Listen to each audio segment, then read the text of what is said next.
Welcome to the Learning to Die podcast. I'm Ian Dunican. And I'm Ciaran O'Regan. How do I live when I know I must die? We explore areas of philosophy, psychology, martial arts, culture, existential risk, history, society, religion, science, and anything else that seems of interest and relevance to answering that question. We can only hope that some of what we learn might be of benefit to you too.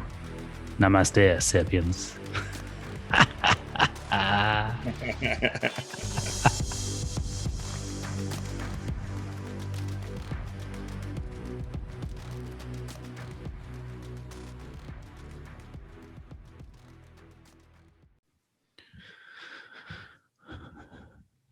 Speak. Perhaps the whole root of our trouble, the human trouble, is that we will sacrifice all the beauty of our lives, will imprison ourselves in totems, taboos, crosses, blood sacrifices, steeples, mosques, races, armies, flags, nations, in order to deny the fact of death, the only fact we have. It seems to me that one ought to rejoice in the fact of death, ought to decide, indeed, to earn one's death by confronting with passion the conundrum of life. One is responsible for life. It is the small beacon in that terrifying darkness from which we come and to which we shall return. Close quote. James Baldwin. So who's Jimmy Baldwin? I've seen that name before somewhere. He was a writer and civil rights activist from the 1950s, 60s. I think he died in the 70s. I'm not sure. But I thought that quote, I can't remember where I came across that, because I haven't read any of his books, but I came across that obviously in reference to death anxiety and the role that it plays in our cultural worldview. And the way we lock ourselves into certain ways of thinking about things because of our fear of the void from which we come and to which we shall return. Yeah. So today, guys and girls and whatever other pronouns you want to use, we're going to be continuing our conversation from what we had last week with Greg Bennick, which we had great fun with Greg. And we're going to continue on this week, and we're going to delve a little bit more into this book here, The Denial of Death, by Ernest Becker, with a PhD in anthropology. Quite an interesting character, Becker, as we spoke about last week, and we have another episode coming out in a few weeks with people from the Ernest Becker Foundation, where we'll delve more into Ernest Becker's work. But today we're going to talk a little bit about some of the theories within Becker's book. And I want to also just say that I was given a quote a few weeks ago by a guy called Danny Lennon from Sigma Nutrition. And the quote was actually from Ciaran O'Regan, which was, "Be careful reading Becker, because there's no fucking going back." I know truer words have been spoken, because I think that book, The Denial of Death, which we're going to talk about today, and a few other things around it, will actually completely change your approach to life. Would that be fair to say, Ciaran?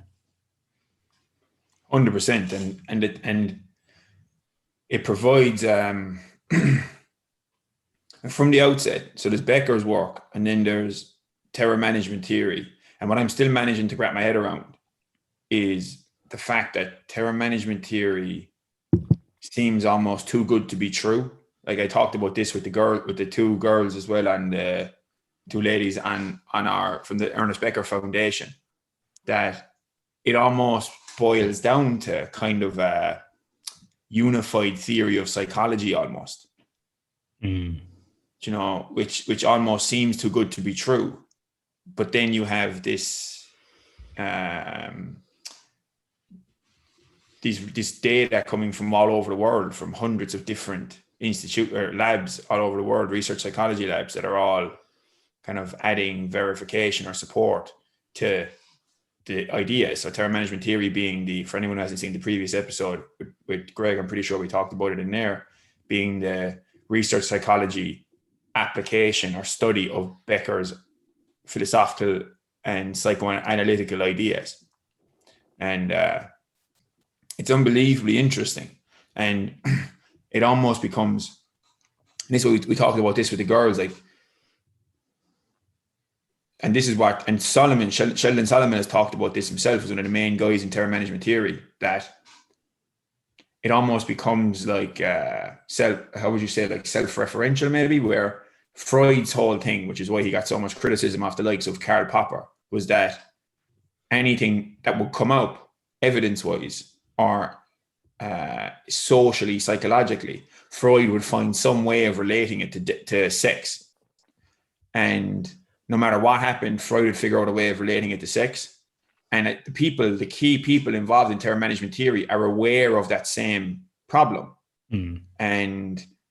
But because they're able to bring it back to death the whole time and produce there was, by the time The Worm at the Core was published, there was more than 500 studies from all over the world producing evidence that had supported, after having produced evidence to support Becker's ideas. And now there's more than 1,000 from all over the world, different cultures, different nationalities and everything. So it's the kind of thing that it makes, unless there's some absolutely outrageous publication bias taking place, or fishy data, whatever, taking place, or pure statistical fluke where there's certain members of the populace that happen to be selected whenever they're doing random sampling, that it seems to be that this is a kind of like it legitimately to me seems too good to be true because of how powerful an explanation it seems to serve. So this is what's so interesting about it to me, apart from its utility, is the fact that, just like William James, the name of the book, The Worm at the Core, is named after a quote by William James, that death anxiety is the worm at the core of the apple of Eden, basically. That when humans ate the apple, the dark side that came with conscious self-awareness was the awareness of time and hence mortality.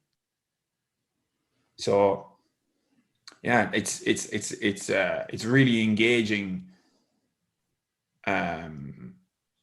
school of research psychology, terror management theory, and as anyone who's watched the Greg Bennick episode last week, as a writer, he's got some beautiful prose, really powerful ideas, drawing across multiple disciplines, like you mentioned, his anthropology PhD. Yeah, and it's as a kind of explanatory lens that we can use as a tool. It seems to be extremely useful, especially because things that terror management theory and Becker would have predicted about the pandemic that we're in are exactly how things are playing out.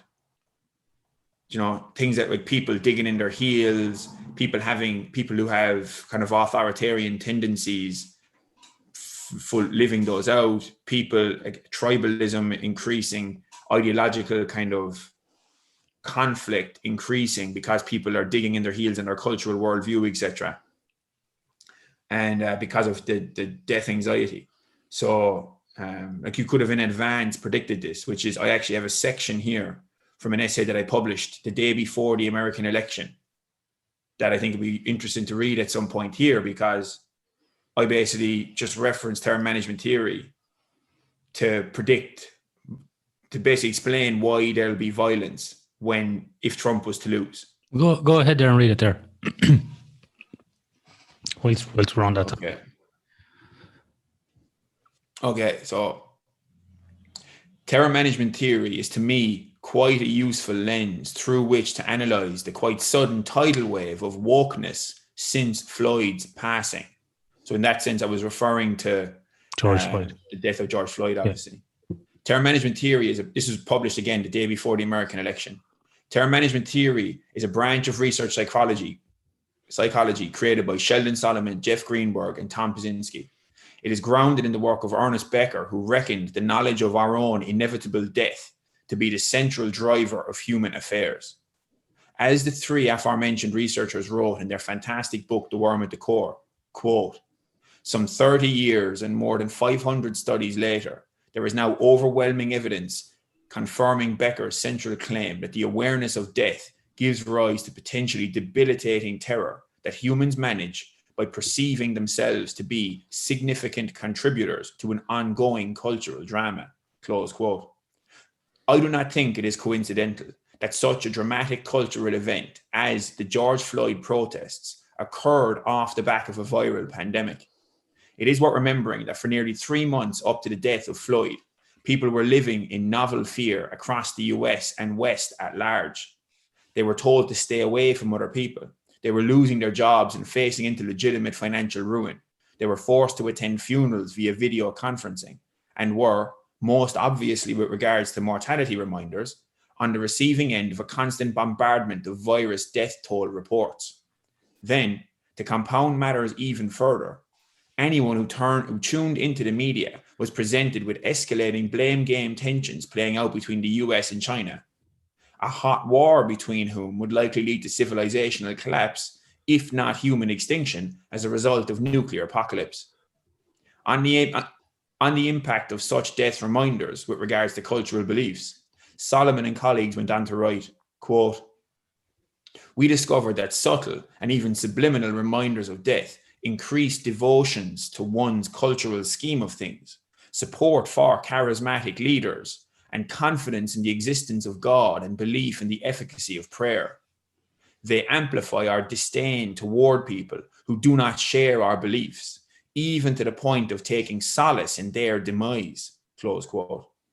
Worse still, terror management theory seems to show that death reminders amplify the human tendency toward stereotyping.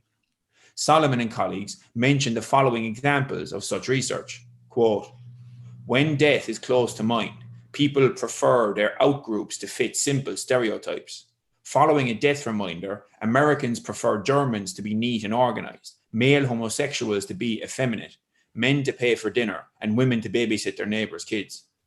When existential terror is aroused, we fortify our cultural scheme of things by encouraging others to conform to socially sanctioned cookie-cutter molds," close quote. But what if our pre-existing cultural worldviews are based on stereotypes much less benign than tidiness or babysitters? What if they involve the police being racial supremacist assassins of Black people, or Trump supporters being fascist bigots? What happens when, after months of social isolation and virus-related death reminders, a video goes viral of a Black man dying under the knee of a white police officer? What happens when this far from subtle death reminder shows the distressed man crying out to his mother and saying, "I can't breathe," to the seeming indifference of the arresting officer? As Solomon and colleagues put it, quote, "Cultural worldviews are embodied in powerful beliefs, symbols, and icons. However, death is a very real physical problem, and there is always lingering death anxiety that humans project onto other groups of people, whom they designate as evil that must be destroyed. Throughout history, individuals and entire groups have served as psychological lightning rods for death anxiety. They are the problem, and the solution is clear: derogate, dehumanize, destroy," close quote.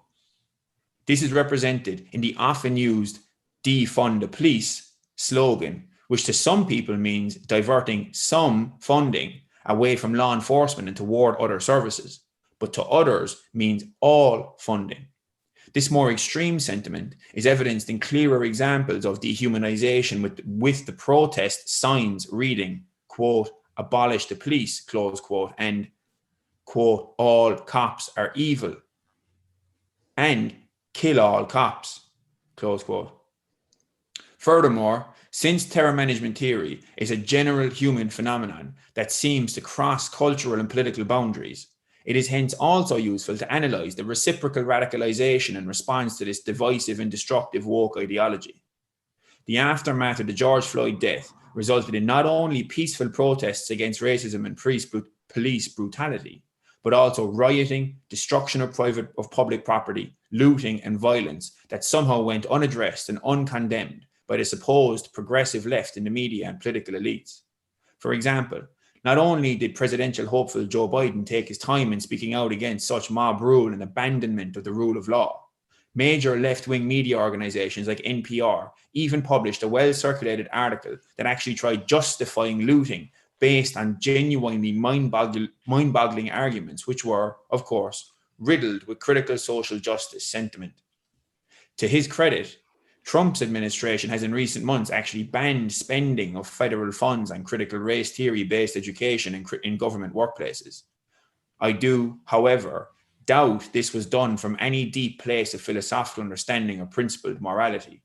This is because Trump has always struck me as someone with a particular genius for being able to read the room and ride waves that garner him attention.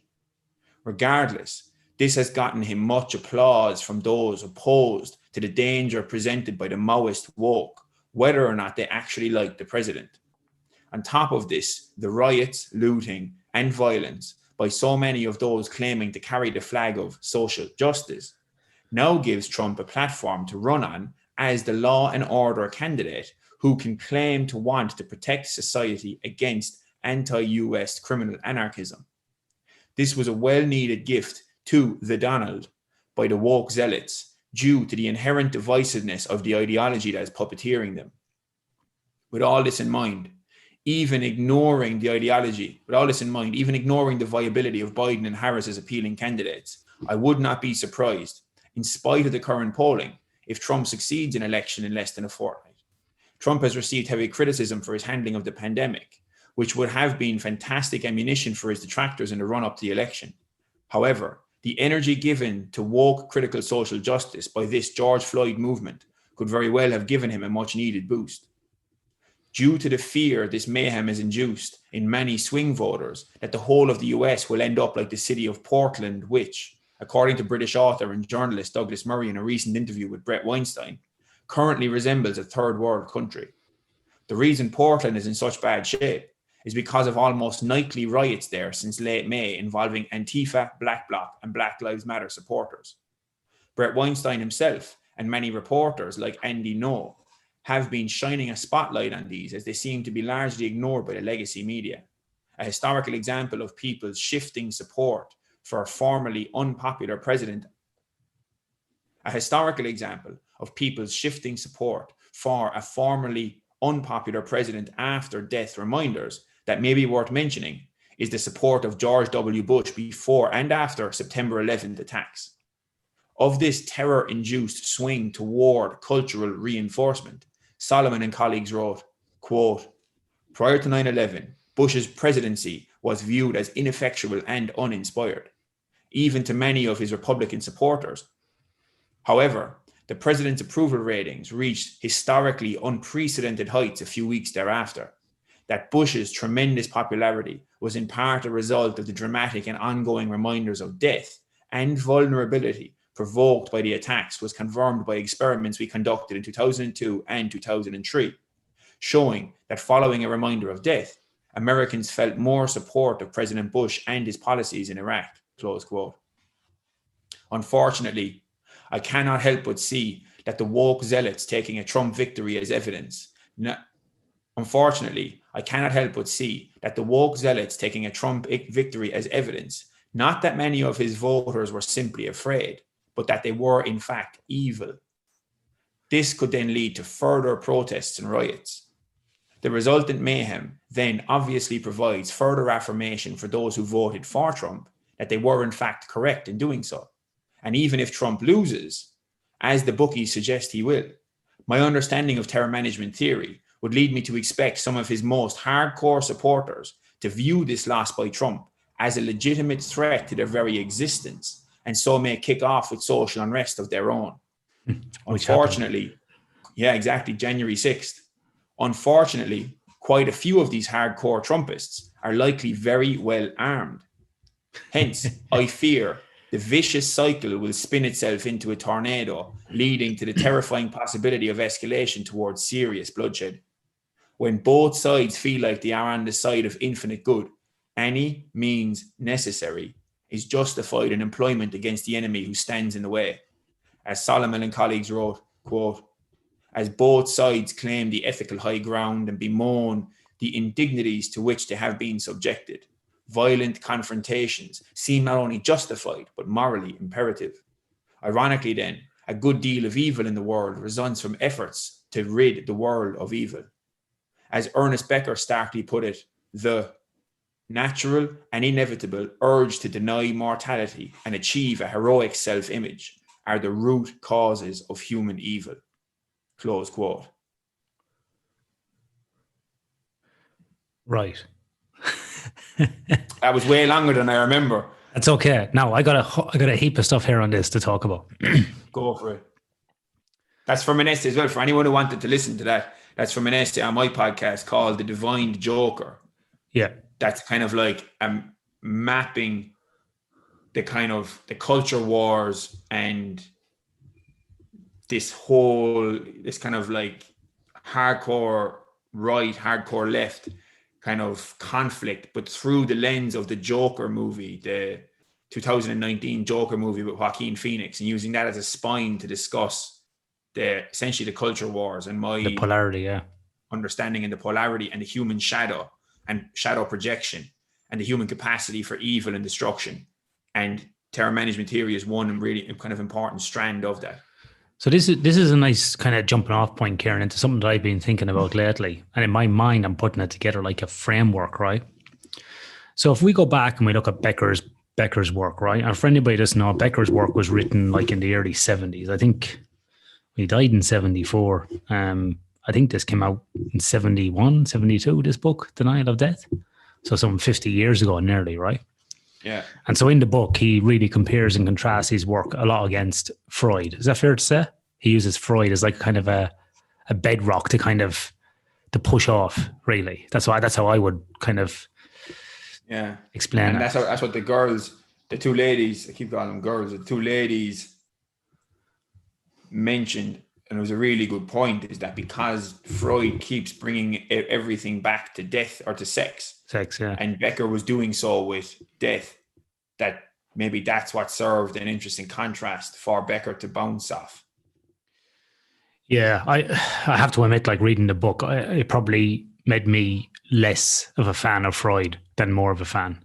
I thought a lot of Freud stuff was flawed in some ways. I think he just grasped onto a theory and he held onto it for life. And he didn't want to share it or change it. In a lot of ways. Exactly, very unscientific, very dogmatic. And I know that's why Carl Jung and him sort of split in the early days as well, because he wasn't open. Where Jung was, the more I read of Jung, the more and I know he's been gone like 70 years, or 60 years, but man, Jung is is starting to become more of a kind of a pinnacle of the epitome of a scientist to me, because he integrated, like we spoke before, about the logos and the eros. He had science, he had looked at meaning. And as he got older and got more towards death himself, he started to look for broader kind of theories. And another person who's kind of similar as well, who I like as well, I don't know if you've listened to this guy, is a guy called Rupert Sheldrake. I don't know if you listen to many of his stuff, but I've been listening to a lot of Rupert Sheldrake lately, and he's another one that's kind of similar as well. But, kind of pushed down by the mainstream media. Anyway, Jung was fascinating. Jung was particularly interesting. It's interesting. I never heard Sheldrake being used in the same kind of breath as Jung, but that's interesting because Jung has two hats, and which I absolutely love, and he was very open about when he had which hat on. He's got this book of essays called Modern Man in Search of a Soul. It's there behind me on that shelf. Yeah. And in that, he specifically talks about the philosophy of science and why some of the stuff that he talks about specifically can't be classified as science, and he's not claiming it is. And but he's very clear, and he delineates between it. So he doesn't claim to make some of his work scientific. Some of the stuff so he's that kind of. He gets a lot of critique from being like, and even Becker in the Denial of Death specifically kind of referred to Jung. He referred to the kind of mysticism kind of element that he brings to things, and there's a fair criticism there that there's a lot of stuff that Jung talks about that seems, when you first read it, to be more psychedelic. Basically like psychedelic trip, some of it, like talking to these characters and going for walks in the garden with this particular character and all this kind of stuff.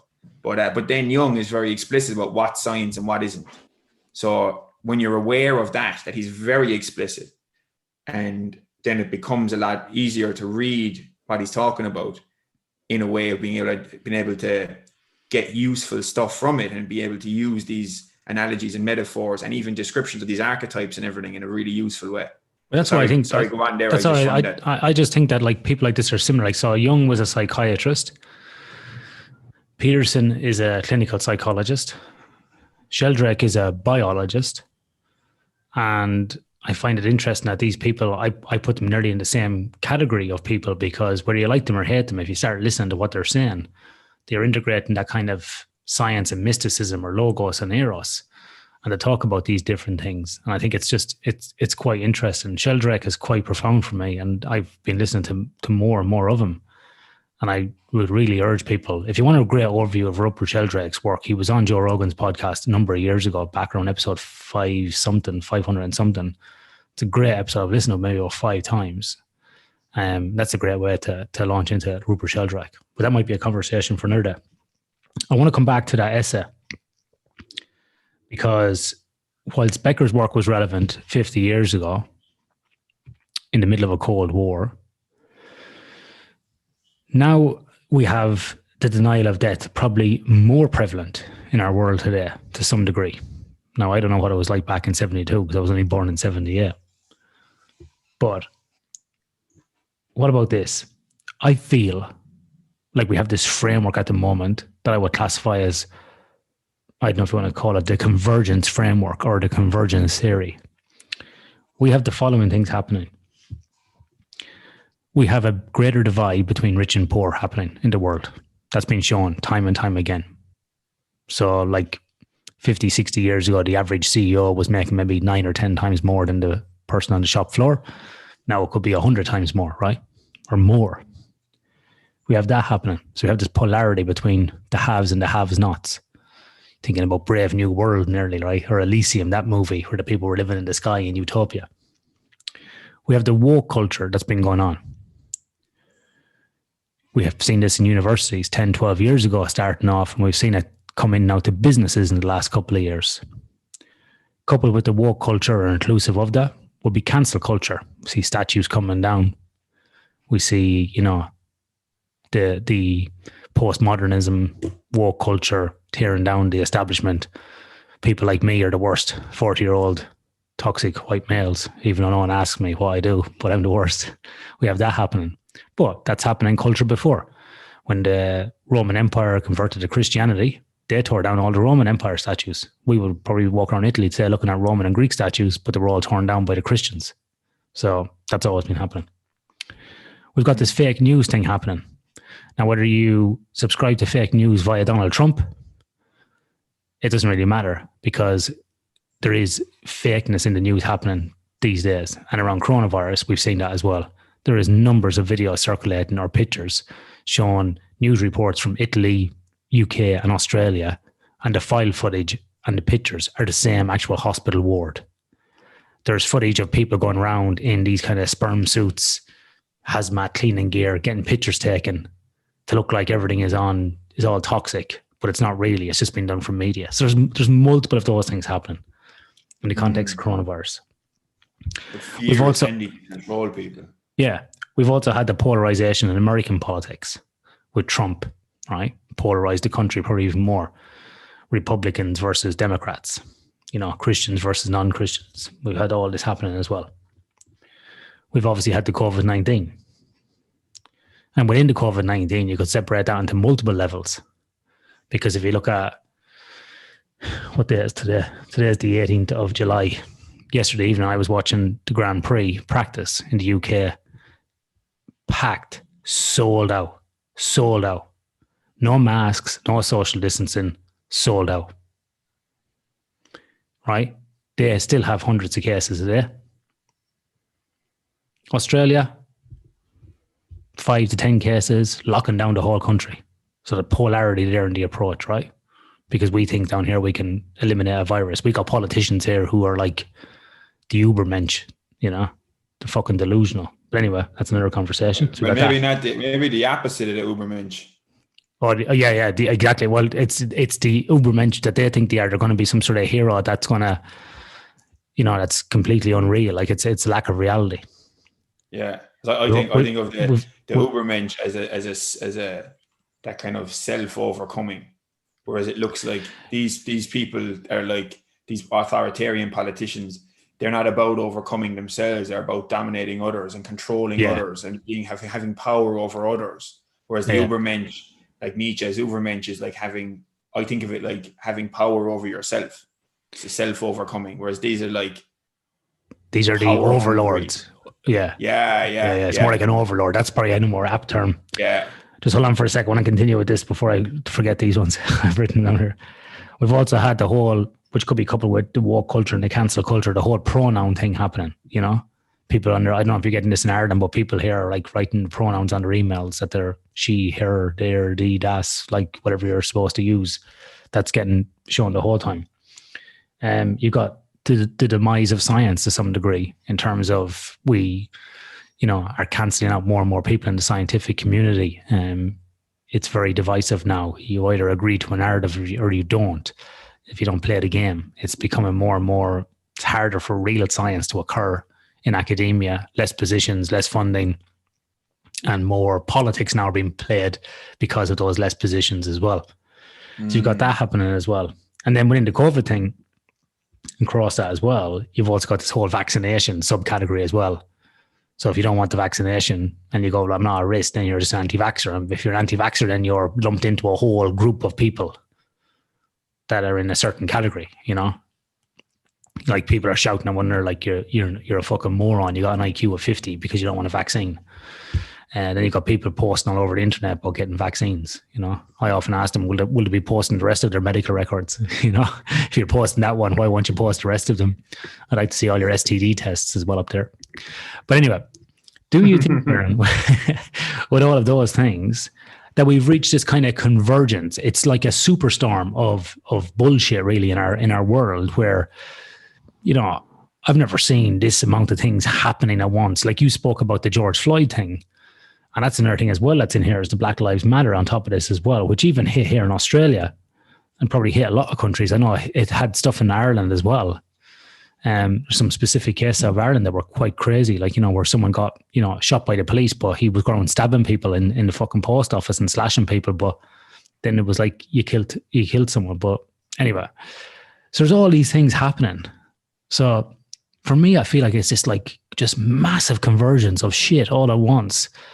And then all of those things actually can be put under the umbrella of denial of death, because whilst I don't want to be like Freud and bring everything back to it, the one thing that is certain in this life, people often say two things, but the one thing that's certain in this life is death, and the other thing is taxes, right? But definitely death. Like we said in the first episode, no one here gets out alive. Everyone is going to die. It's going to happen. So in my mind, when all of these things are happening, people are putting up these invisible shutters in front of them, or blocks, going, fuck, all these things are happening to block this out, block this out, block this out, block this out.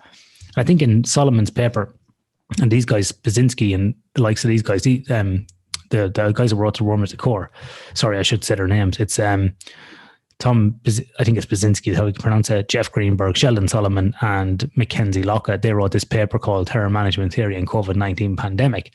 And they talk about this, that people basically go into, two modes, really. It's either proximal or distal defenses.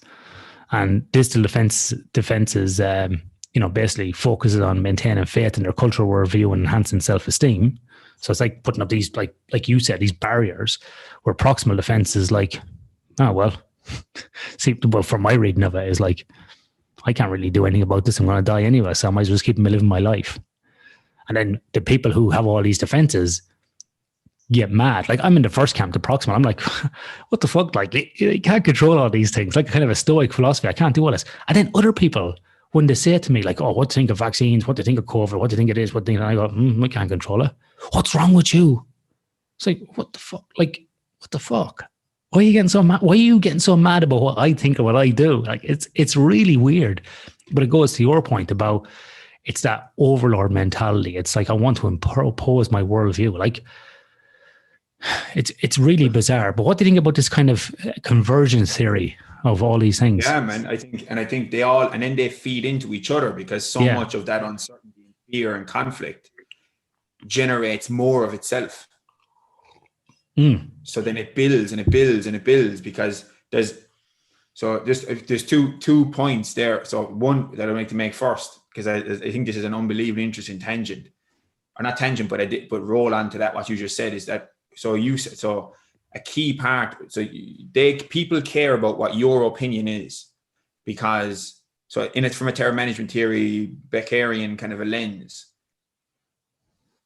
the whole, like, the basic premise is that I'm a trembling, baldy ape shaking in front of the infinite void from which I came and to which I shall return, as Baldwin put it. And how I manage that reality is by convincing myself that I am a valuable part of a world that is meaningful. And the valuable part bit is self-esteem. The world that is meaningful bit is the cultural worldview. So if I have death anxiety spark up, or even if I don't have it spark up, but I have my worldview questioned, then that's the crutch that I'm using to stop myself, to allow myself to keep going in the face of death awareness. And I'm having that crutch potentially threatened. So when you raise a viewpoint that's undermining of someone's bedrock understanding of their cultural worldview or their place in that cultural worldview, then you're actually disturbing some of the supports that they're using to continue operating in society and to continue operating in life, even to the fear of life and death. So basically, yeah, it's like, that's the first thing, is that the reason people freak out and get agitated, and I find the same thing as well, but I'm aware and I try and catch it, is that when the worldview is questioned, that's the crutch being pulled away. Yeah. And it's the model of the world is then being threatened. So then that's the first component. And then another one, just to add a slight bit of detail to the shooting of that lad in Dublin earlier late 2020, whose name also happened to be George, actually, is that he never actually, from best of my knowledge, he did hospitalize someone inside in a Eurospar shop, but I don't think he hit anyone with the knife. He hospitalized the manager of the shop, but he didn't. But he had a knife, but he didn't actually stab anyone or cut anyone with it. And it was this big long police chase, then, or kind of a slow. I thought he cut the guy in the shop. I thought I saw pictures of the guy being all stabbed up from this guy. I might be wrong then, because my understanding was he hospitalized him, but I thought it might have been punches maybe. So I might be wrong now, but that might be worth for anyone who's interested in that. It's what we're looking up. But things just snowballed out of all anything resembling civility afterwards, where people in the area there was just riots and some really awful stuff went down afterwards, as if it was America. And there was people outside behaving as if it was the kind of George Floyd American scenario. And this fella also happened to be called George. So it was like justice for George and all this kind of stuff. And it's a horrible scenario, because this fella potentially, it seems like he had some kind of mental illness and everything as well. Yeah. But at the same time, he was swinging a knife at Gardaí in his garden. And it was just, and they tried to taser him twice, and they tried to pepper spray him, and they couldn't subdue him, and he was swinging his knife around. So it might be worth, for anyone who's interested, it might be worth checking out. Your man's name was George and Kencho was his name. I just have the article here. And by the way, Ciaran, I think it's a terrible situation for everybody. Nobody wants to see anybody with mental illness, succumbing to this, whether, regardless of what color you are or race or creed. Like, it's really sad. But I was looking at the article here from the Irish Times, and I can't find any pictures. There was some pictures going around, but it was a man in his 30s here. That's July 2012. Oh, it's a different article. Yeah, well, there you go.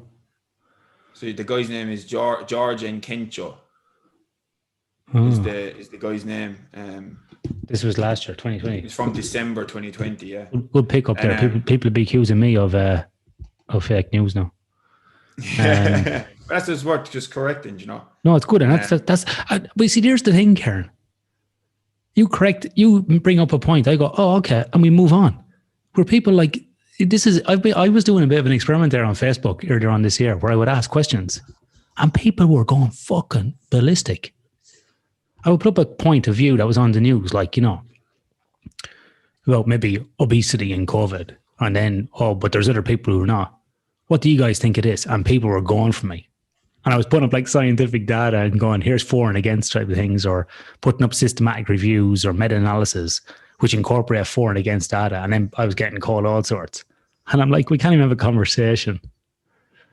But this is part of the core issue is the unwillingness, epistemic humility is drastically inadequate in our society. And that people, I wrote about this I started writing about this for Sigma in 2018. I wrote a few articles across 2018 and 2019 where basically I was presenting an argument as to why uncertainty is the only certainty. And that if I have about the objective reality within which my subjective experience seems to be occurring, and that this is because there's an unbelievable, incomprehensible asymmetry between whatever knowledge I can have and whatever information exists within the universe that has ever existed or will ever exist in the future from which I could generate knowledge. So if I'm only ever generating any opinion about objective reality using incomplete knowledge, then inherently uncertainty is the only certainty. Where my opinions then, the only black and white is that black and white can't exist. Mm. The only black and white is that everything is just shades of gray. Everything. So whether it's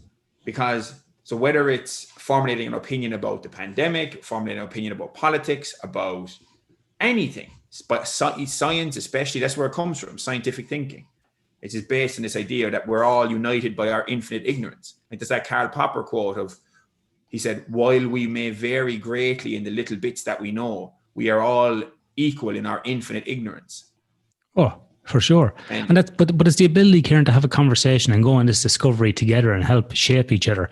That's what science does. That's what we should be doing as humanity. We should be trying to not we can challenge each other, but we can challenge each other to make ourselves better. It's not challenging because I hate Ciaran. I'm asking Ciaran questions. Like, but you look at the origin of kind of science with Socrates, or Socrates, as they call him in Bill and Ted. Socrates would go around asking people questions, wouldn't he? That's why he was put to the death. Exactly. And what's fucking changed? That's what I was thinking. When you were mentioning the questions there, that's what I was thinking about with Socrates and the fact that the citizens of Athens put him to death because he was asking them questions that they couldn't answer and showing that they were standing on top of things in their cultural worldview that they didn't understand.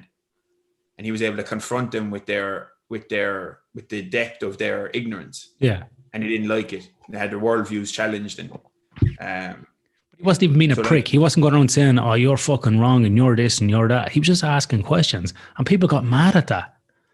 Yeah, it's quite fascinating. Yeah, it's because they couldn't answer the questions. They took it out on him.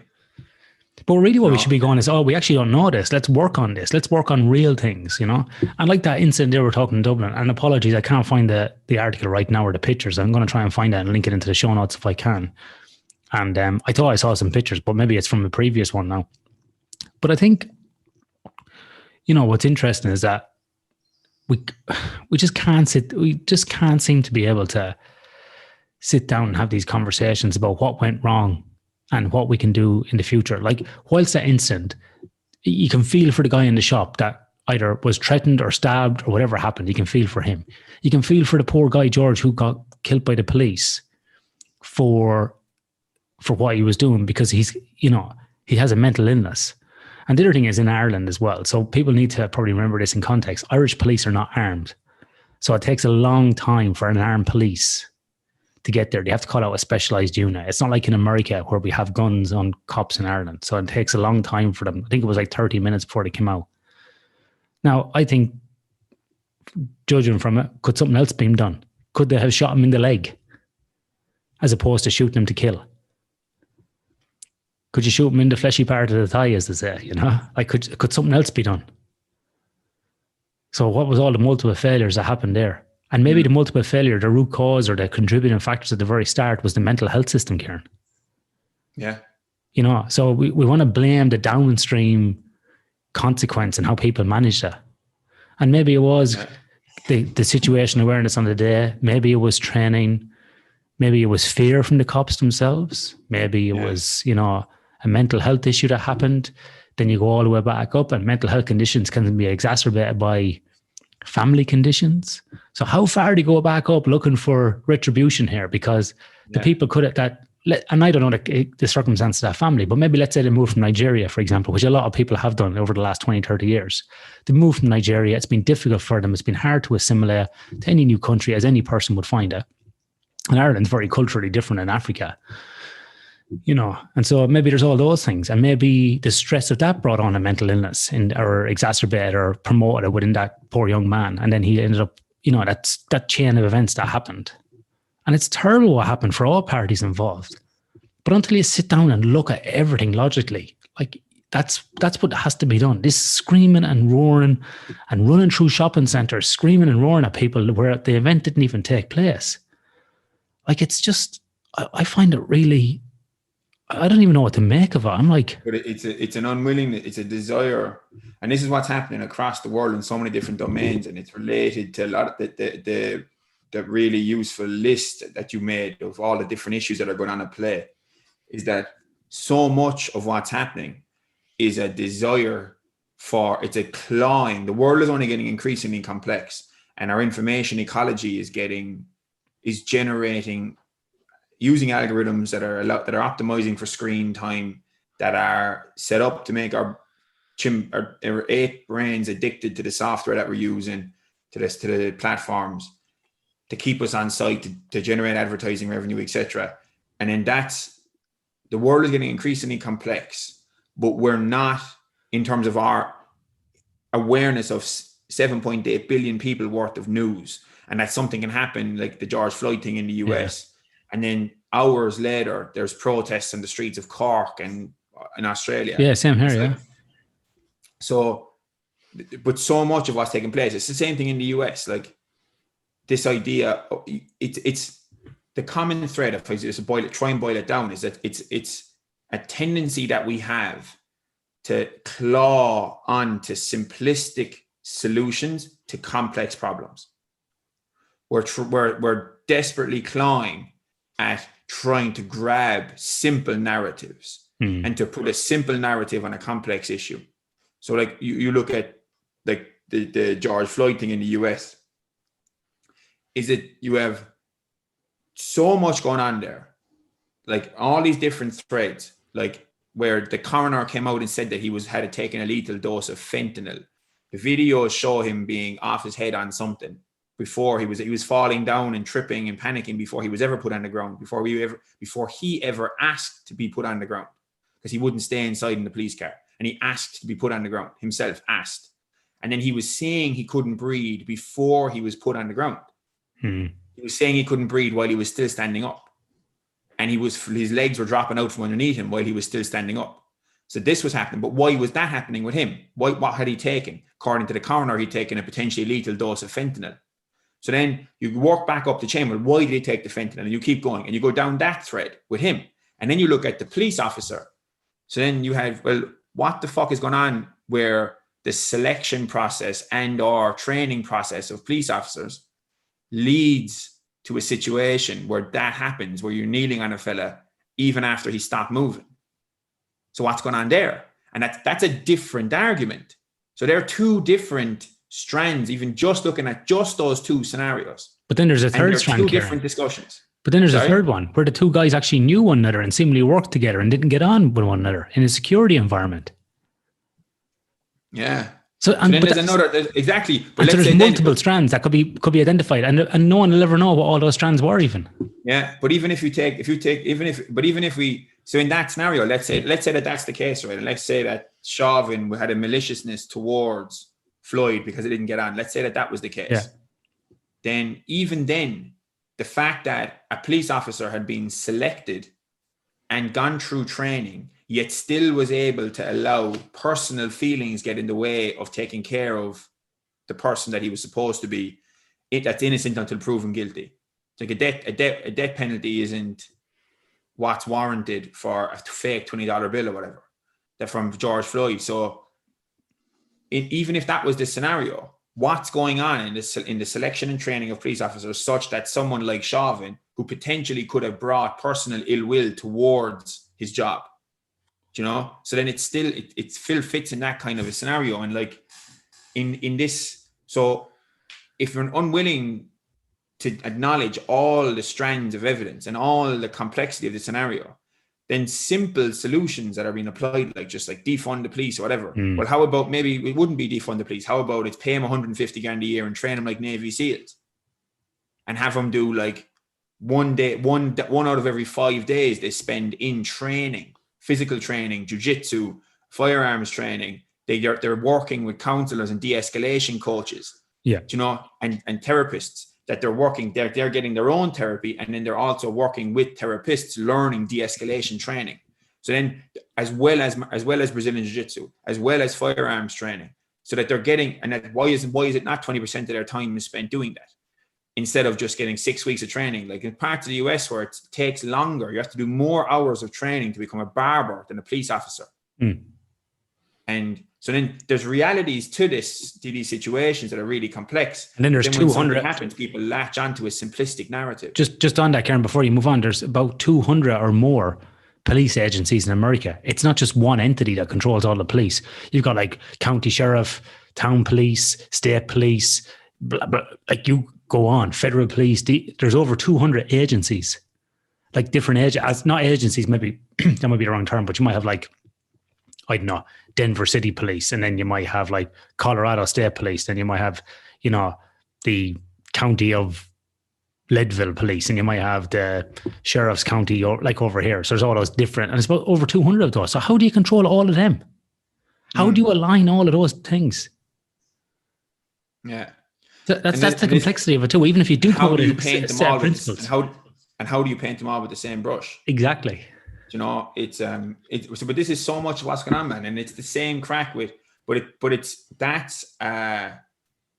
all these simple narratives are, because it can be simultaneously the case that this is a beautiful thing about scientific thinking. Scientific thinking asks us to hold in our minds seemingly self-contradictory, mutually exclusive ideas as if both could be true at the same time. And it asks us to think about and to withhold judgment and to be aware that any opinion we form is only transient truth, even with the strongest possible evidence. That any opinion that we form is just transient truth that is likely to change in light of future evidence down the line. You know, and that's what scientific thinking asks us to do, which is why it's such a powerful psychological technology and social technology. Whereas when you have en masse adoption of simplistic narratives or solutions to address complex problems, and people unwilling to acknowledge shades of gray, unwilling to acknowledge their own blind spots, we're asking for some serious fucking trouble. Like, and it's this inability to recognize that I might very well be wrong. That no matter how strong I feel about something, no matter how much the strength of my emotional reaction is not reflective of truth value. And I don't know how many people recognize that no matter how strongly I feel about something, that is zero correlation to reality. There's not correlation. There's no connection there. I can feel extremely strongly about something and it be the most wrong view of that particular component of reality that might exist anywhere on Earth. And if we're unwilling, if we're coming to conversations with other people who disagree with us and have different viewpoints on a particular topic than us, and if we're not coming to that conversation with an awareness of our own ignorance, that it's inescapable ignorance, And the fact that any viewpoint I have is likely to change in light of future, needs to be able to change in light of future evidence, and that it's all transient truth, no matter how strongly I feel, then how can I possibly engage in a discussion in a way where I'm willing to change my mind in light of evidence? And how could I possibly be willing to engage with someone else's arguments as if they might be more accurate than my own? Yeah. So if I'm not aware, if I'm not fully accepting of my own infinite ignorance, how can I possibly engage in constructive truth-seeking discourse? I'm only going to end up trying to defend beliefs. So if you want to chase that thread back up, I think that starts in school. And I think this is a problem. So when I was in school in the 90s, we were segregated into different streams of classes, right? 5A for like 5th year and 6th year, which is like year 11 and 12, right? You're sure on 16, 17, 18. 5A, 5B, 5C, and 5D, right? No surprises where I was, Ciaran. I wasn't in 6A. I was in 6D, right? Why? Because I chat back. I ask questions. I fucking don't follow the narrative. All the people, the majority of the people that I know is 6A and 6B. They're all working jobs. They're all doing well. But they're not out there doing any sort of radical change, we'll say, if we want to say that. The people who've done unorthodox type of careers, made a name for themselves, are all the people who are 6C and 6D. They've done weird shit. Because in the people in 6A and 6B, are the people who can regurgitate the text, regurgitate the answers, follow the narrative, get 100% on a test, get enough to go and do whatever, medicine, engineering. They're the ones that can just get into the drone system straight away, right, and do that. Ask them a question to solve a problem. And I've seen people like this at work when I worked in mining companies. Guys with like first class honours engineering, top of the class in high school, the whole lot. Solve a problem? You might as well be asking fucking me to build a rocket to go to the moon on my own. Their eyes would cross and their heads would cave in.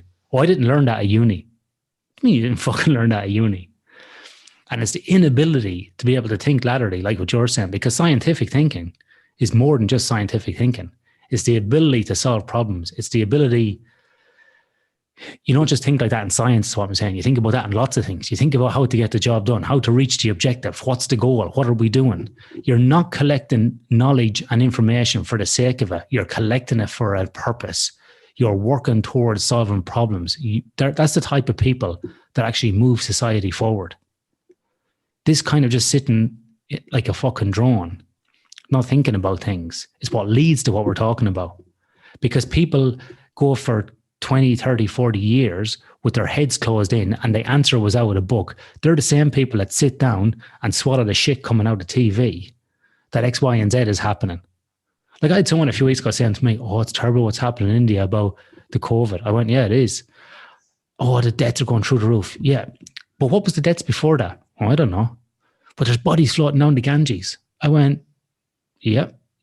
So do you think there was bodies floating on the Ganges before that? Because I think there was. I know multiple people have talked about that. I could show you documentaries that show bodies floating on the Ganges. That's happened 10 years ago. Yeah, but there's more now. But how do you know that? So people like, that's an extreme example, right? And I don't want to make light of the people that are dying from coronavirus. That's not my intention. It's just that this is a relevant subject. And that people just kind of sit there and swallow this shit whole as bolus, what comes out of TV, and don't even question it or look into it. You know, and I don't want to sound like one of these arseholes on the internet going, look into it, you know, and watch a YouTube documentary. It's not about that, but it's about looking at multiple different sources like you're saying. And yeah, it could be this and it could be that. It could be one or two things. You know, there's multiple things that could be happening at one time. You know, what way do you look at data, for example? Do you look at data in terms of, oh, America had 500,000 deaths, Australia only had 1,000, but as a ratio, as a percentage, as a prevalence rate, they're probably the same. So which country's worse off, really? And people go, oh, never thought of that. So it's like all these different things that can be at the same time. I think we lack that ability to think in our society. And to come back on the Jordan Peterson's work, sorry, a final point on this, I often wonder is it related to IQ? Because Peterson talks about the distribution of data. When people were talking about learning to code a few years ago, when people were losing their jobs, people were like, oh, just learn to code. Jordan Peterson was going like 20% of people got an IQ of 80. They can barely function day to day. So have they got the kind of the horsepower, the brain power to think about all these things in a critical way? Maybe not. So it's easy for the government to just appeal to the lowest common denominator, or the news, or companies, or corporations, whatever it might be, and just feed out a narrative and let people follow it.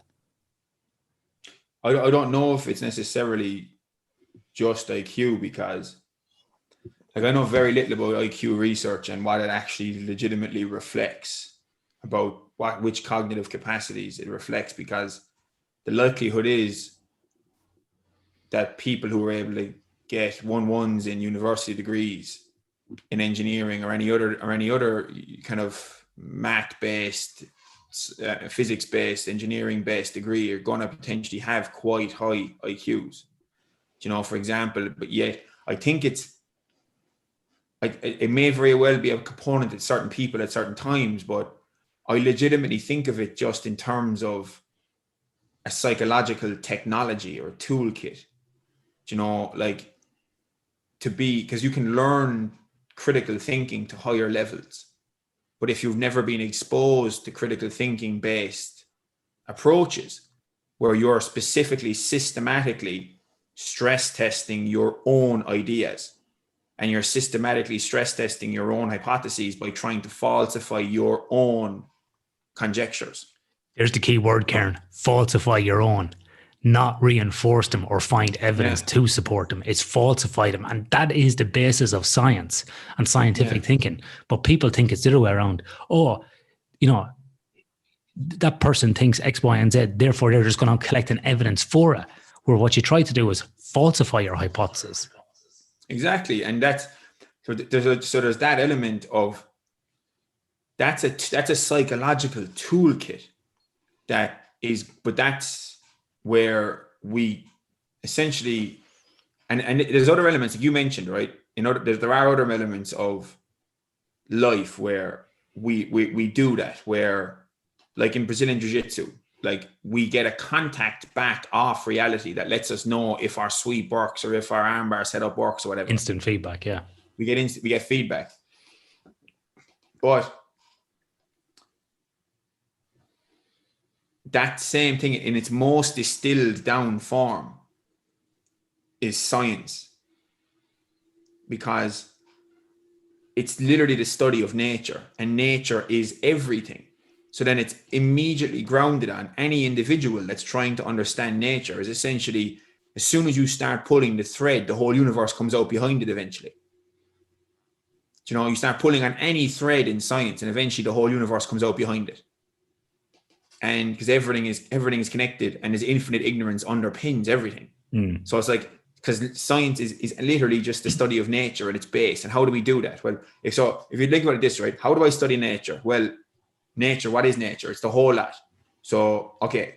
So then if I'm trying to study essentially something that's a component of the whole lot of reality that is all linked, then I start to become aware that I have certain tendencies toward confirmation bias, group normative conformity, etc., where I'm going to start latching on to narrative.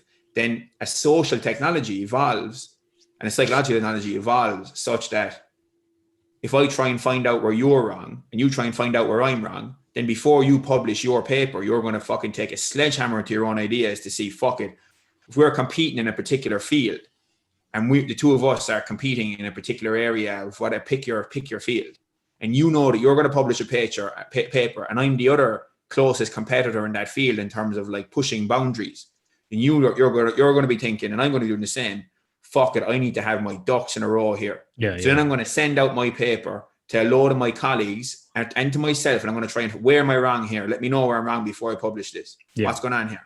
And then, but it ends up being, because it's a system based on trying to find out, social system based on trying to find out where each other are wrong, that then leads to an individual system where we try and find out where ourselves might be wrong.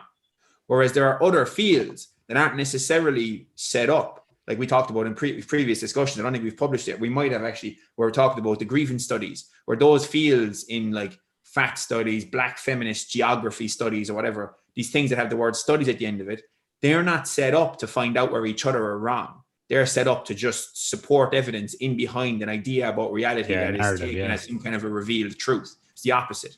So if we can, so I suppose I'm a bit of a tangent here, but basically it starts with epistemic humility, where we recognize that the information I don't have is more important than the information I do have. That I put on a higher pedestal the unknowledge. The unknowledge or the non-knowledge goes on a higher pedestal than my knowledge. So then it's like, okay, that's how I'm viewing reality. So then seeking truth is more important to me than defending beliefs. So then because I'm aware that what I don't know is more important than what I do know. So what I do know is a tiny, tiny, tiny microcosmic, potentially mostly wrong reflection of reality. So then how do I get closer to truth? Well, open dialogue, find people who think differently to me, engage in open and honest discourse, be willing to change my mind in light of evidence, try and find out where I'm wrong by trying to falsify my own conjectures. And because I already have things that are tilting me towards defending my own viewpoint. I already have tendencies towards confirmation bias. I already have tendency towards tribal group conformity, where it feels comfortable to be part of a tribe. So then I'm going to be more likely to just play along and say the right things and that allow me to just be comfortable and not risk being excommunicated from the group. But it has to start with the awareness of infinite ignorance, where as soon as someone is certain about anything, if someone is certain about anything other than the need to remain uncertain, they are simply unaware of their own inescapable ignorance.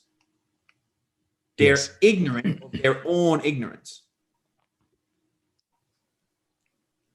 I think it's great. I got no response to that because it's so true. And the problem is, I think, or the challenge we have is that people double down on what they know, and then that becomes, especially when they're reminded of their own death, to bring it back to the start. Exactly, yeah. And then the double down that. And I'm just looking up here actually because my doctorate here is sitting on the wall, and there's a Latin phrase on the symbol there. I think it's basically it translates. I can't read from here, but it's the university logo has this thing about veritas but it's like seek truth and seek wisdom. I think it is what it is, and it's so true. And that's what we should be doing. And I think this episode will be in Latin. We'll call this episode "Seek Truth" because that is what we should be striving towards, regardless of our current worldview. Because if we know we're going to die, which we are, why not try and find out as much stuff we don't know along the way? That's why when people say to me, if you were a millionaire, like a multi-millionaire, what would you do? And I go, I'd probably just stay at uni for the rest of my life doing like undergraduate degrees. And they're like, what the fuck? I was like, yeah, I would do like a Bachelor of Physics, a Bachelor of Philosophy. I just take my time and do them. Where would be the fun in that? I said, it would be worse than jiu-jitsu or martial arts. Because like in martial arts, you think you're getting good, right? But you always get humbled by somebody else. And you always then kind of have this, we're having this conversation this morning. We're like rolling this morning for like 2 hours and we're having that conversation at the end. Like there's always going to be something to work on. There was a black belt, a brown belt, and a blue belt. And the blue belt was my wife, and she's really struggling at the moment because she's kind of blue belt blues. Like she feels like she's not getting anywhere, and and so on. And then she's kind of going, well, it's all right for you because you're on the verge of getting your black belt and blah, blah, blah. And I'm like, no, it's not. It's the same. But I've just come to accept the fact that I don't fucking know. So I know I'm always like, struggling to find out information, but I'm always looking for what's going to work. So I'm always seeking truth in jiu-jitsu, right? In terms of, oh yeah, my open guard is very good or my guard's good, I might go. But now, how good am I when I let someone mount me? When I let someone get a choke on or an armbar in? How fucking good am I now? Not that good. What happens if I stick my foot in here? Then people go, why do you do that? Why would you do that? Why would you get tapped by a white belt or a blue belt doing that? Because if I don't do that, I'm not going to know. So I'm coming from a position of like, I've got fucking no idea how to do anything. I'm going to stick it in here and see. And I'll stick it in again, and see what happens. But eventually I'll work out what I've got to do. And I'll keep refining my model and keep working. And it's the same thing, I think, in the world as well. As I know that I know fuck all. I know that. That's why I do this type of podcast with you. That's why I read these type of books. This is why I try to stretch myself in different ways in my own scientific work. I try to branch out into cross disciplines because I want to stretch myself. and I feel like a dot in the middle of a circle. I feel like I know nothing, and it's getting worse. But I'm at peace with knowing that, and that's Well, why I say that's what happens. That's what's so lovely, man. Like we were talking about Socrates earlier on, being put to death for asking questions, but he was actually given the choice to leave Athens. So he was given the choice of like excommunication or stay and drink the hemlock and die. yeah, And Socrates basically said like, well, it doesn't matter where I go, I can't not do what I'm doing because he said an unexamined life is not worth living. yeah. And then he was like, so random. And so his conscience, his demon, daimonian, actually, it was called Daemaion, daimonian. And this daimonian basically, essentially, didn't tell him. So his daimonian basically told him what not to do. And his daimonian told him not to go. So he just stayed. His conscience basically told him to stay. And he stayed and he drank the hemlock because he was aware that wherever he went, he was going to have to keep asking questions because he couldn't not do it. And he'd rather die than live a lie. So the modern day equivalent is falling your own sword. Yeah, he couldn't live a lie. So he just decided, all right, that's grand. I'll drink the hemlock. It's all right. So why do you think, Ciaran, that people do live a lie these days? Why do people just kind of give in and go, I'll keep my mouth shut. This is a good job. It's got good pay. Everything's easy. I'll shut my mouth. I'll play the game. I'll take the box. Why do you think people do that? I'm obviously biased. I can only think about it from my own perspective. But something that I do regularly, and I wonder how many people do it, and I wonder if this would change that mentality, is I think about my state of mind in the final moments or minutes before I'm dying. So I think about deathbed. I call it like the deathbed mentality. Like I think about what it will be like to be lying on my deathbed with a few minutes to go or moments to go. And then what are the kind of thoughts that I'd like to be having then? And are those the kind of thoughts that are going to have, am I going to be happy with having not listened to my conscience? Am I going to be happy with having taken the easy road when there's a voice telling me that, you need to fucking bear this burden here, man? Am I going to be happy with having not said something important to someone? It's either calling someone out on something or letting someone know how much I really care about them, in spite of how awkward it might feel or how vulnerable it might make me. So it's like, I bring it back so often, daily basis probably, to deathbed mentality. It's like, how do I want to be thinking when I'm approaching my final moments? And when you bring that kind of, when I bring that kind of perspective, it makes it much less likely that I'm just going to be a box ticker. It makes much less likely that I'm going to be one of Kierkegaard's ordinary men who tranquilizes himself with the trivial. Because I'm aware that I only get one go off this. And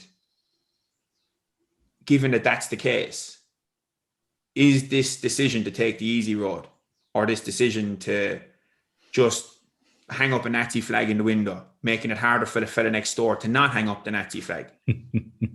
Is that really what I want to be thinking about in my final moments, that I'm the one who bent the knee to something I knew was wrong?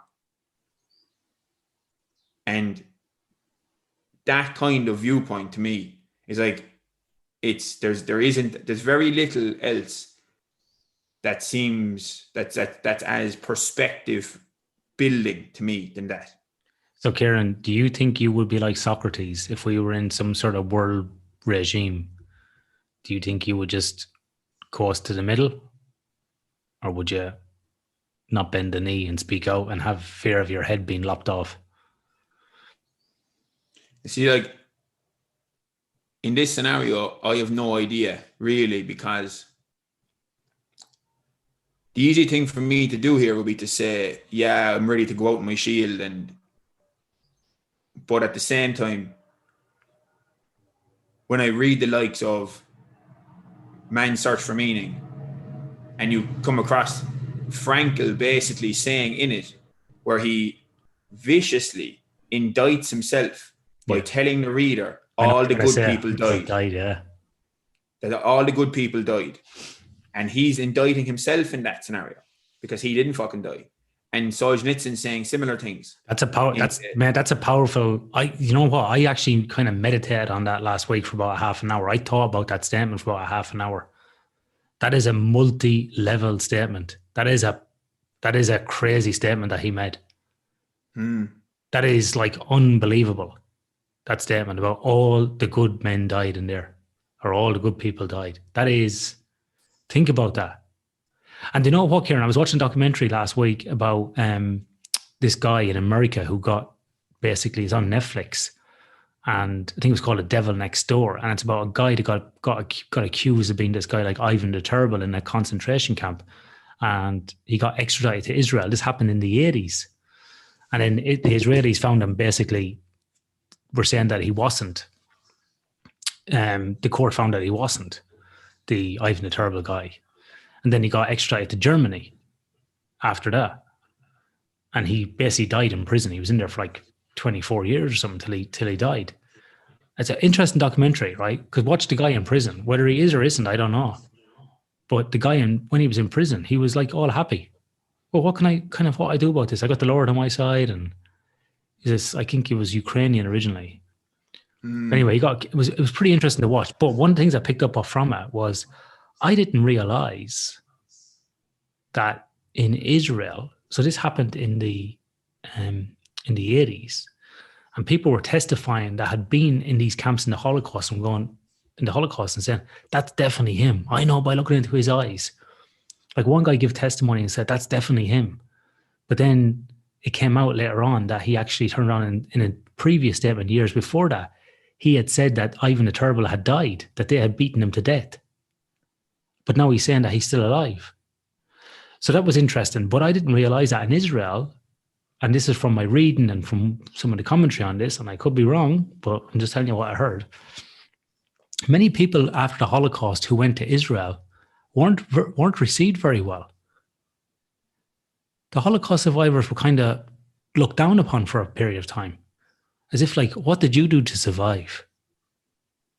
You know, that kind of like, what were you up to that you lived through the Holocaust, which is to your point about what Viktor Frankl said about the good people died in there. So it was kind of this thing that was talking about in the context in this documentary that the Israeli people that were in the Holocaust, so obviously they were from there were Jewish people in Europe at the time who then went to Israel. It was like they had something to prove. So that's why they had these statements of we bet that guard to death. We did this, we did that. We actually tried. We tried. We were lucky, but we tried to get out there. So it's pretty interesting, like when you start thinking about stuff like that, about the behavior. I break it down. I talked about this in a podcast, in episode 8 of my own podcast with this really good lad here in Cork, Gary McGowan. It was a great podcast, man. I love that podcast. That was an awesome episode. I really enjoyed that.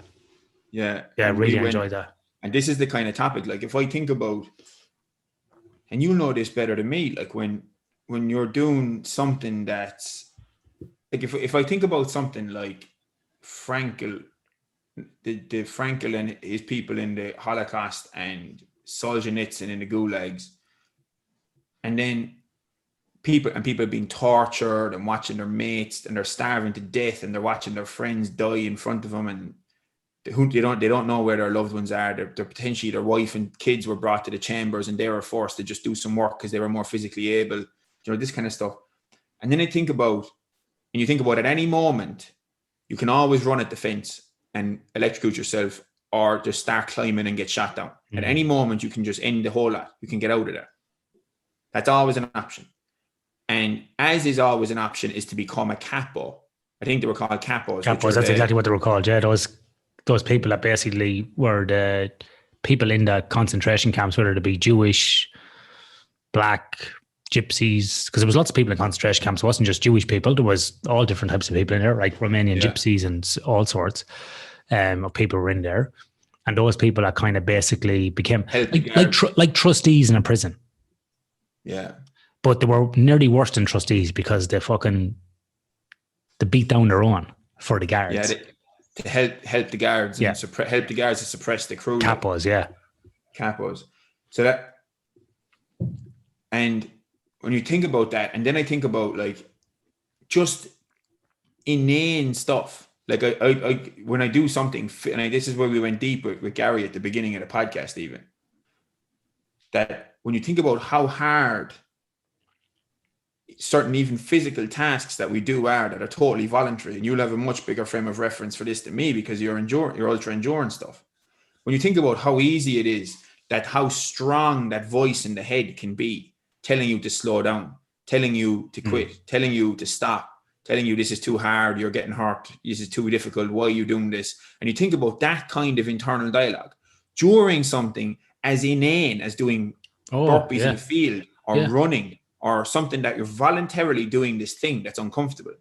Imagine what that's like when it's involuntary, when you're starving to death, when you're and this is why this awareness of how strong that internal weakness essentially can be, how strong that voice can be, or that impulse to take the easy road can be during inane things, like just physically, voluntarily impose physical discomfort.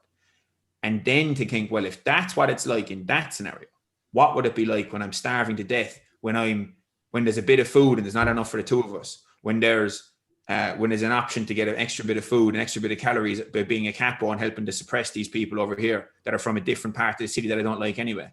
And all of a sudden, the likelihood of being a Socrates or being the idea of being one of the brave ones, one of the ones that's going to just give away his last piece of food, the one that becomes something it becomes a lot harder for me to delude myself into thinking I definitely would have been him. I definitely would have been a German like Schindler and not one of the Germans that just turned a blind eye. You'd like to think that, but would you? It's exactly. And when you direct that, and part of me maybe is thinking, well, the more I come to terms with my own weaknesses and my own fallibilities and my own flaws and my own selfish tendencies, the more I can legitimately confront them and become aware of them and recognize when they're rearing their head and when they're steering the ship, then maybe I'm going to increase the chances of actually being one of those people if the time ever arose. But at the same time, I can never know unless I'm in that situation. And do you know what, Ciaran? Hopefully we never will be, because I wouldn't like to be making that decision. I like to think that I would be, a Schindler. But who knows when it comes down to it? Who knows what any of us will do when we're pushed? You look at another example, actually, to bring it back to Irish history, is look at 1916, right? So for people that don't know, in 1916, and Ireland was occupied by English for 800 years, right? We had a number of uprisings, but the one that basically led to the Republic of Ireland today is probably more or less credited to the 1916 Easter Rising, when World War I was happening. People in Dublin, a group of guys rebelled. They took certain things in the city, like the GPO, the General Post Office. They took like the Boland's biscuit mills, a few other strategic places like the Four Courts and things like that around the city. And it launched this kind of guerrilla warfare in the city against the British Empire. The rebellion was over in a number of days, and those guys were captured and marched down the street. Today, it would be probably fair to say those guys are heroes. They're celebrated. Their faces are on, proclamations of for free Ireland. They're celebrated as kind of cultural revolutionaries in the country, founding fathers, so to speak, maybe in some regards, if you want to put it like that. But at the time, Ciaran, when they were marched down the middle of Dublin, they were booed and spat on. And people came out waving Union Jacks. That's why sometimes people in Dublin get called Jackeens, right? Because of that, right? So people booed them. Like, whilst people in other parts of Ireland applauded them, they were booed walking on that street. Some people, there's accounts written from the general population. It was good enough for them to get shot. They were kept in a place called Kilmainham Jail, and then they were shot afterwards. One guy who ended up becoming basically the Prime Minister and the President of Ireland, or the Taoiseach, Eamon de Valera, because he had dual citizenship, because he was born in America originally, said, "You can't shoot me, more or less. I'm American," right? So he got off with it, like, because of they didn't want to shoot an American, and that's how he got away with it. And then he was part of the War of Independence, or, well, not the War of Independence, but yeah, the War of Independence, and there was a civil war after we broke free with 26 over 32 counties. But there's an example in Ireland where today people will romanticize those leaders of that rebellion. But at the time, a lot of people didn't like them. So it's time is a great one. Dan Carlin has spoke about this. I think we've spoke about this before. People idolize Genghis Khan as a great leader. But like you said, I think on a previous podcast, when he's on his world tour fucking up people, he was like a Hitler of the time. But it's in certain contexts, that you can't say about these things. Like Stalin killed way more people than Hitler. Not much is said about Stalin, but now people are kind of replicating. Way more, right? But people are replicating. And Mao. And people are replicating. Mao killed more than Hitler as well. People are replicating. His own people. Yeah, people are replicating those ideas today in the Western world. And it's like, what's going on? And then this cherry picking of information as well, like with the COVID stuff. A couple of years ago in Australia, over 1,000 people died of the flu, including kids. Nobody was jumping up and down then. Nobody cared about then, right? How about the Uyghurs in China? The Uyghur people, the Muslims. How many of them has been killed? 1 million? No one knows really. That's the no one knows. People know, like, it's outrage over certain things, and then it's also not just killed, but this relates to like the woke stuff we were discussing earlier on. Not only being killed, but forced sterilization of women, forced organ harvestation, selling their organs. Where the 2019 China tribunal, led by a guy called QC Geoffrey Nice, the opening statement of their final judgment summary. QC Geoffrey Nice was the guy who headed the war crimes tribunal against Slobodan Milosevic. Oh yeah, in Yugoslavia in the 90s. Yeah. Yeah. And QC Geoffrey Miller, in the opening statement of their summary judgment, basically compared what's going on in China at the moment to the Uyghurs and Falun Gong practitioners, akin to victim for victim, at least as bad as the Holocaust and the Rwandan massacre of the Tutsis and the Khmer Rouge, and like where they're doing forced organ harvestation and slavery and forced labor, forced sterilization. I was going to say, there's like concentration camps basically in China with these people. Can I just read one quote that's also on this essay, man? Yeah. These are great topics, aren't they, for a Sunday afternoon? I had somebody give me some, as you're pulling it up, a guy give me some feedback on our first couple of episodes, and he said, I like your podcast. He says, it's really enjoyable, but you're going to get me, he says, existential anxiety. He says, I'm going to pass out. I don't know if I can take all this talk. As we do though, that's the thing though, man, is that like just like Nietzsche had put it, and Jung as well, that after him, that the branches can only go to heaven if the roots go to hell. Yeah. I heard Jordan Peterson, Russell Brand talking about that as well, how he's got lots of communist memorabilia in his house, and it's there to remind him of what can happen and what people are capable of, And he said it was kind of a bit weird how every inch of his room was covered in, this totalitarian art and posters and whatever. And he was going, I mean, like every inch of it to remind me of what I'm doing and the importance of my work. It's the same reason I have that Nazi knife there on the table. Yeah. Speaking of Nazis, that's where we're at here with this, is that like... Speaking of Nazis, you've always got great segues to Nazis.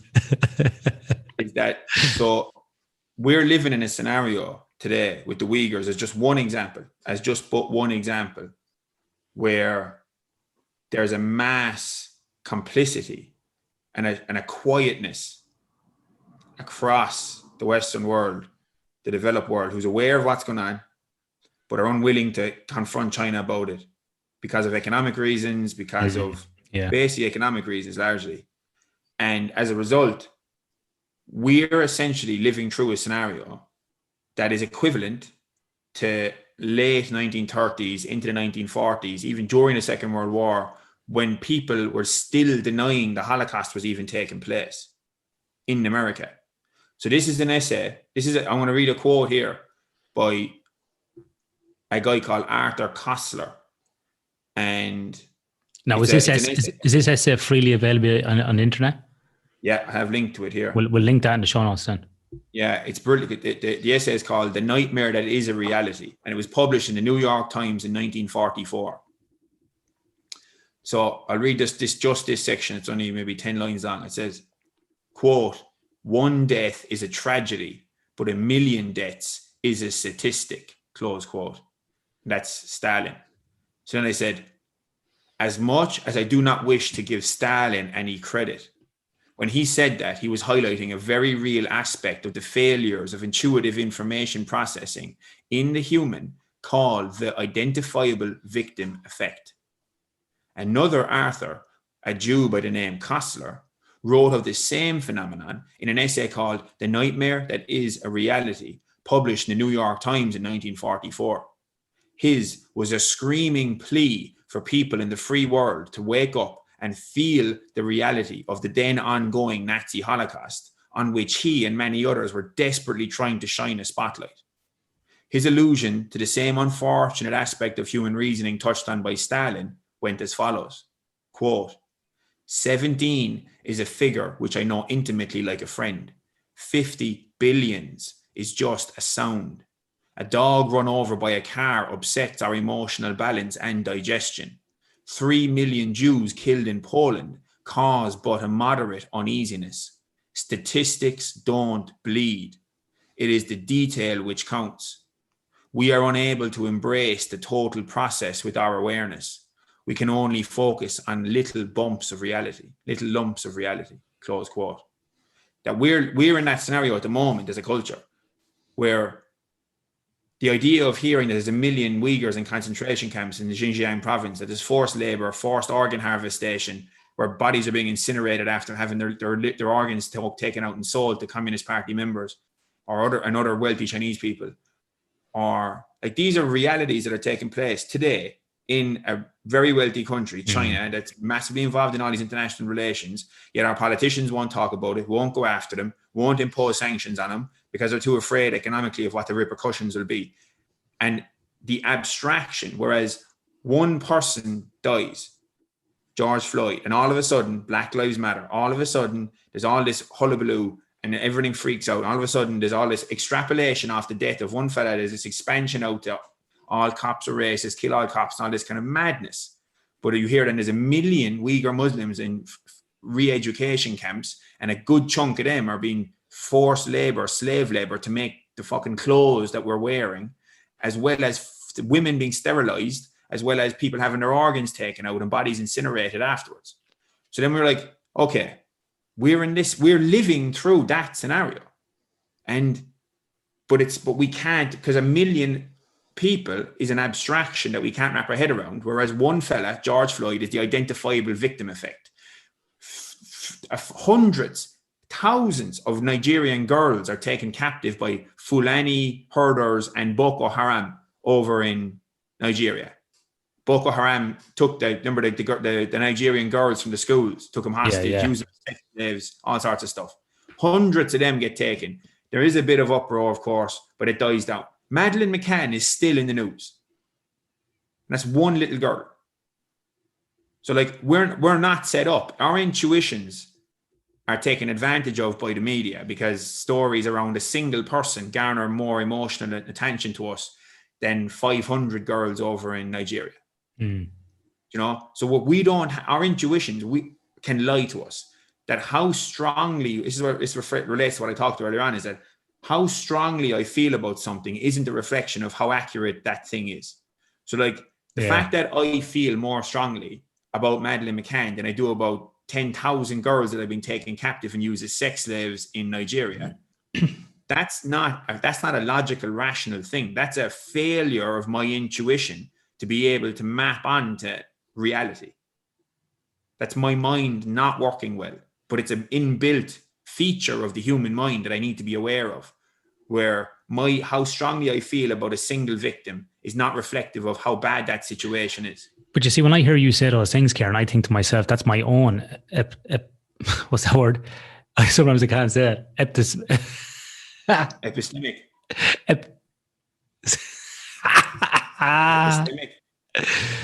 Epistemology. Yeah. Epistemology what was the word used earlier on? Oh man, I'm too Epistemic tired. humility. Yeah, what you call it? Epistemic humility. Epistemic humility. That's what I was trying to say, but my tongue was caught between my teeth up my nose. Epistemic humility. When you talk about those things, and I think to myself, that's a classic example of me needing to have epistemic humility because I don't even know about those things and I haven't even dug into them. And that's a classic example right there where somebody might be listening to this going, oh, I didn't know idea about that. And that's exactly what you were talking about earlier on. You know about the Madeleine McCann case, for example. And by the way, when we say these things or we use these examples, we're not downplaying any of them. No. And we're not saying that they're wrong, and we're not saying that people aren't, shouldn't be out there looking for these people or they shouldn't be up in arms about. We're not saying that. What we're just doing is using something to compare and contrast to illustrate points. And so please bear that in mind. We're not trying to upset anybody by saying those type of things. I don't want to be giving trigger warnings, but we're just using things to compare and contrast. And so, but if I could just elaborate on that point very slightly, is that my issue with something like the Madeleine McCann scenario versus the girls in Nigeria is not that the Madeleine McCann situation doesn't need to be addressed. It's that, and that people should, if possible, try and find the little girl or find out what happened. But it's that problems need to be addressed with a scale proportional to their size. Yep. It's not that problems don't need to be addressed. So like an example would be using the George Floyd scenario. Is George Floyd died in 2020 and all of a sudden people were losing their mind over police violence without being aware that, let's say in 2019, there was 14 unarmed black men killed by cops in the US and the whole country in 2019. There was 358 black men died in Chicago alone from gang violence in 2019. So if the focus is not that unarmed police violence doesn't need to be addressed, it does. But the amount of resources and attention put towards that should be proportional to the size of the problem. If we care about, let's say, this one scenario of unarmed black men dying at the hands of police, that needs to be addressed relative to the thousands that are killed in gang violence. Yeah. And it's both of those need to be addressed with resources proportional to the size of the problem, not focusing on the problem that stirs up the most emotional reaction. So what I'm getting to is that our emotions can lie to us. Our initial intuitions about something lie to us. How strongly we feel about something is not reflective of how important that thing is. And this comes back back where that we go from like Daniel Kahneman's type 1 thinking and dial it down and go to type 2 thinking and slow it down and analyze things and analyze information, analyze data, analyze the big picture, work from first principles. Because if we don't do that, then we're just guided by mob rule, guided by emotion, by erraticism, erratic impulse and emotional fervor and zealotry. And then all of a sudden we lose core components of civilized society around innocent until proven guilty and rule of law, democracy, critical thinking, science. All those things fall apart as soon as we lose our capacity to dial it back to type 2 thinking away from initial type 1 thinking. And no, you're all right. This is where we've said before, Ciaran, as well, where Stoic or Buddhist philosophy can play a vital role is where you don't react to it straight away. You're not getting upset by what's been said or what's been done. You acknowledge what's happening. You keep it at kind of arm's length. You see the emotions that arise in yourself. And then you're aware of those emotions. You're aware of your reactions, but then you can temper them. And that's where meditation, for example, can be very beneficial. It's not about sitting in some cross-legged position, being all zen and holy and better than somebody else. It's about you being able to manage your own bullshit, really. So that you can see those thoughts come up when you're in this. Like sometimes if you were to probably analyze people in meditation and you were asked them like to verbalize every thought that came out of their mouth during meditation, it'd be like the fucking files of Charles Manson for some people. It's just craziness, But that's what happens. And then, I've been on meditation retreats, like I've said before, and the first few hours, it's like 50 million people screaming into your head. Did you ever see that movie Revolver by Guy Ritchie? Yeah. Did you ever see the scene towards the end where he's in the lift and he's acting out like all these things, screaming at himself? I don't know if you remember that scene. It's really interesting. It's like in the last 5 or 10 minutes. And he's like, it's all these voices in his head screaming at him like, shut up, you can do this, and you can't, you're too good, you're this, you're that, you're the other. And that's what meditation can be like sometimes. There's like 50 different people screaming at you from the inside. And Sam Harris has spoken about this as well. It's like crazy man thoughts that goes on, and you're in no control of them. But when you meditate for a while and you calm yourself down, you calm your mind, and over time you can control those thoughts. But then you start using that in day to day. When someone's, being an asshole in a work situation, or you're having a fight with somebody, you can see that emotion arise in yourself. And then it's up to you whether you want to feed that emotion and give a fire, or whether you want to just let that one go, true to the keeper. And I'm not saying you have to be walked all over, by other people. You can still stand up for yourself. But you know yourself, Ciaran, and you spoke about before in your when your confrontation on the streets of Limerick with the guy about with the blades. Like, you probably could have absolutely kicked the shite out of him in 2 seconds. Let's be honest. You could have just probably would have got stabbed at least once, though. Yeah, but you probably would have got a few cuts on your arm, right? But you would have got a few cuts on your arm. But who would have got knocked the fuck out there? Definitely him. You're like twice the size of him, right? And way more experience. You could have put that lad's skull out through the back of his face, right? And he'd be eaten out of a tube. But who comes off better from that? Nobody. He's lying in a hospital. You're the arsehole. You're up in court. People are like, oh, Ciaran O'Regan, way bigger than him, overreacting in that situation. Completely. But you had the mindset and the presence of mind from reading Stoic philosophy, from reading things like Musashi, to kind of bring this down a few levels. But I had a chance for years to put Stoic philosophy and Musashi's crack into practice, standing on the doors of nightclubs and dealing with fucking violence in nightclubs. So actually, I was lucky that I was able to stress test some of those ideas in real life, so that it wasn't just the reading; it was the having opportunity in countless insane scenarios to be able to put that shit into practice. Then but that's where you end up. That's where you end up, just like you'd mentioned about, like, say, having a discussion with someone and you can feel, you recognize that you can observe the emotion rising and pay attention to that. It's in those opportunities that we get chances. It's in those scenarios that we get the opportunity to embody the philosophy that we've studied. So like when you're reading Epictetus, and then he says, between I'm pretty sure with Viktor Frankl, when he said that between stimulus and response, there's a space, and in that space is the opportunity for growth and freedom, something like that. And I think that's him paraphrasing something Epictetus said. I'm pretty sure that might be an Epictetus concept of between stimulus and response, there is a space. I think it might be Epictetus or Seneca. It's one of the Stoics anyway, that Frankl was quoting when he said that in the Man's Search for Meaning. But if we can read that, but it's not until we have an opportunity to actually do that we actually embody that philosophical concept and that metacognitive tool. Yeah. Whereas then when we're in a situation where I disagree with someone, or something's happening, or someone's causing offense or whatever, and then I can feel the emotion rising and observe it and be back up on the pedestal, watching, or up on some height, watching my mind do its thing. And there's an emotion rising there. What's going on here? And then seeing that, and then go, okay, I have an opportunity in here before I respond to the stimulus to decide. I have the freedom to decide what to do and how I'm going to do this. And then it's in that moment, should I, like you said, do I choose to let this self-righteousness, this powerful feeling, anger and aggression that is like this unpleasant pleasure that actually feels nice to be angry. It feels powerful, and it feels like self-righteous, and it feels imposing in a way that's alluring and sometimes addictive. And to be aware that I could feed this dragon here, or I can hut the brains on it and go, all right, appreciate your feedback, but not today, man. And then decide to operate in it from a different direction.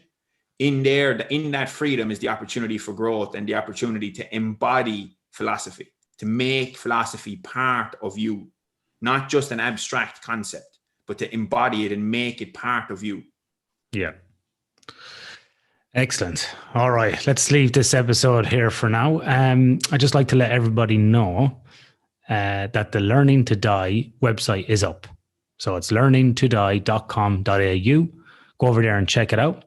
We've got all our episodes there. You can click on the episodes and you can either listen to them or you can watch our beautiful faces on YouTube if you wish.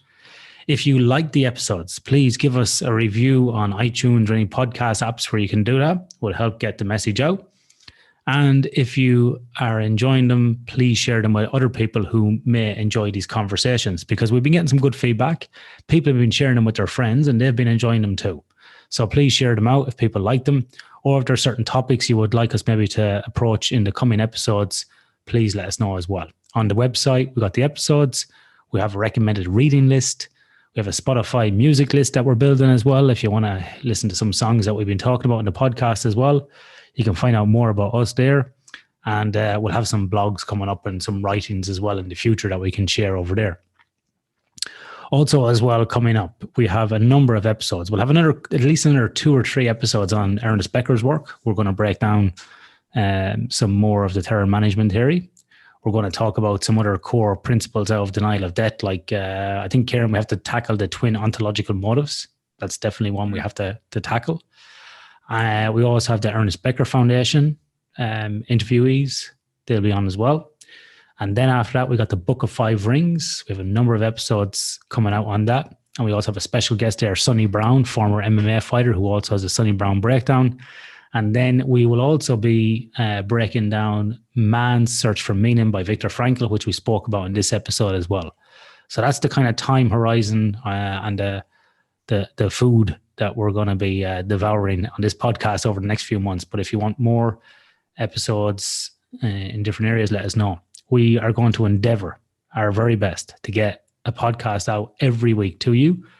Every Thursday is our plan at the moment. That might vary a little bit at the moment. We'll get some of our teething problems out of the way, but we'll do our best to get them out on a Thursday. So you've got some rich content for the weekend when you're lying hungover on the couch.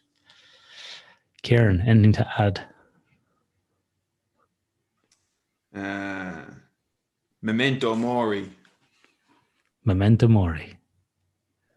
Remember, you must die. We're going to die one day. La, la, la, la, la, la.